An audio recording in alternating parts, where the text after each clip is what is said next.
ये है अफगानिस्तान, जो कि बहुत जल्द पूरी दुनिया को हैरान करने वाला है। किसी ने सोचा भी नहीं था कि बरसों से गरीबी, भूख और वॉर में घिरा हुआ अफगानिस्तान ऐसा कुछ अचीव कर सकता है। अफगानिस्तान दुनिया की सबसे बड़ी आर्टिफिशियल नहर बना रहा है, जो अफगानिस्तान की तकदीर बदल देगी। 285 किलोमीटर लंबी और 500 फीट चौड़ी इस नहर का नाम है कौश टेपा कैनाल। इस नहर को बनाने के लिए अफगान गवर्नमेंट ने किसी से कोई एड, कोई इक्विपमेंट या कोई इंजीनियर्स नहीं दिए। और आज जब आप ये वीडियो देख रहे हैं तो करीबन 100 किलोमीटर तक इस नहर की खुदाई भी हो चुकी है। लेकिन अफगानिस्तान को आखिर इतनी लंबी नहर बनाने की जरूरत क्या पड़ी, और एक्सपर्ट्स ये क्यों कह रहे हैं कि ये प्रोजेक्ट अफगानिस्तान को इकोनॉमिकली ट्रांसफॉर्म कर देगा। आइए जानते हैं इन सब सवालों के जवाब। सच ये है कि इस वीडियो में सबसे पहले हम अफगानिस्तान की ज्योग्राफी को समझते हैं। अफगानिस्तान एक मुकम्मल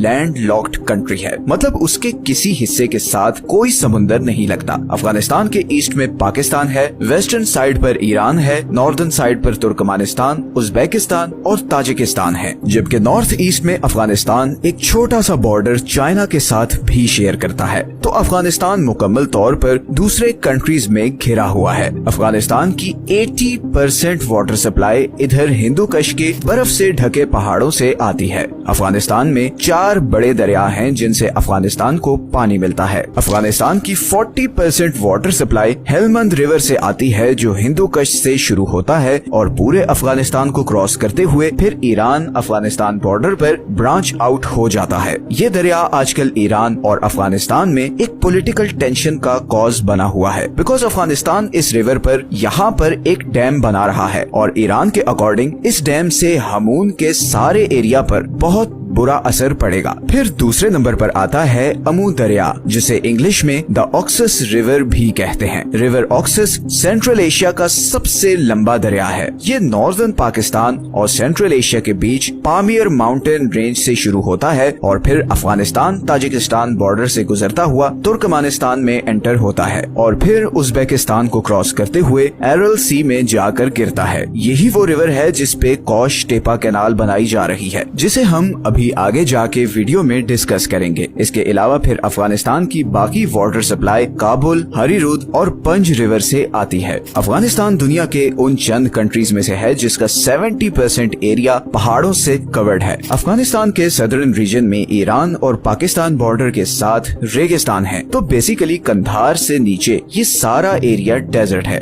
अब अगर लोगों की बात करें तो अफगानिस्तान में बहुत ज्यादा एथनिक डिविजन्स हैं। अफगानिस्तान की टोटल पॉपुलेशन का 42% पश्तून्स हैं, 27% ताजिक हैं, 9% हजारा और 9% ही उज्बेक हैं और फिर बाकी अहमक, तुर्कमानी और बलोच वगैरह हैं। अगर हम हिस्टोरिकली देखें तो अफगानिस्तान सेंट्रल और साउथ एशिया का शायद सबसे इम्पोर्टेंट कंट्री है, बिकॉज यहीं से मुगल, तातारी, सूरी, गजनवी, अब्दाली और खिलजीज सब कॉन्टिनेंट में आए। अब अगर वापस अफगानिस्तान के वाटर सिस्टम पर आए तो ये सारे दरिया अफगानिस्तान की वाटर रिक्वायरमेंट पूरी करने के लिए नाकाफी हैं और इसीलिए अफगानिस्तान हमेशा से बहुत सख्त वाटर क्राइसिस का शिकार रहा है। लेकिन अमेरिका अफगान वॉर के बाद तो इसमें बहुत ज्यादा शिद्दत आ चुकी है। असल में अफगानिस्तान के इस सारे नॉर्दर्न रीजन में पानी की बहुत कमी है और इसी कमी को दूर करने के लिए अफगान गवर्नमेंट ने ये हल सोचा कि ऑक्सस रिवर से एक आर्टिफिशियल नहर बनाई जाए जो 285 किलोमीटर पर इस सारे नॉर्दर्न एरिया को पानी सप्लाई करेगी। इस कैनाल की मदद से करीबन 5.5 लाख एकड़ के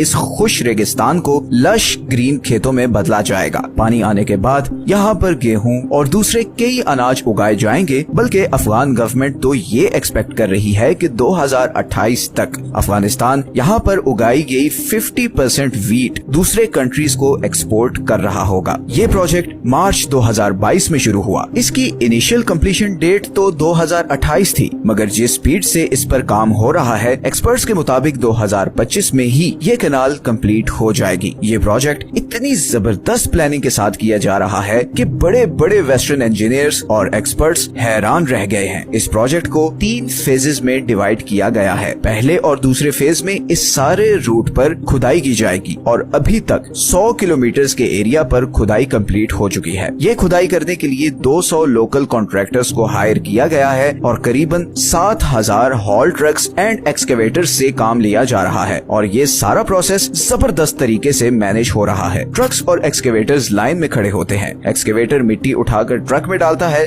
सुपरवाइज करने वाला इंजीनियर जब ओके करता है तो ट्रक ये मिट्टी लेकर नहर के किनारों पर डाल देते हैं। इस तरह इस नहर की कंक्रीट बाउंड्री बनाने की जरूरत भी नहीं पड़ती और एक नेचुरल बाउंड्री बन जाती है। ऐसी बाउंड्री जिस पे कोई एडिशनल खर्चा भी नहीं होता। इस नहर को कंक्रीट स्लैब से फिल ना करने का सबसे बड़ा फायदा ये हुआ है कि दोनों साइड्स की जमीन पर भी इरिगेशन हो सकेगी और ऑलरेडी अफगान गवर्नमेंट ने इस नहर के बॉर्डर्स पर सब्जियां और पौधे लगाना शुरू कर दिए हैं। ये खुदाई कंप्लीट होने के बाद यहाँ पर से वाटर पंप्स के जरिए करीबन 5 किलोमीटर के डिस्टेंस पर सारे खेतों तक पानी पहुँचा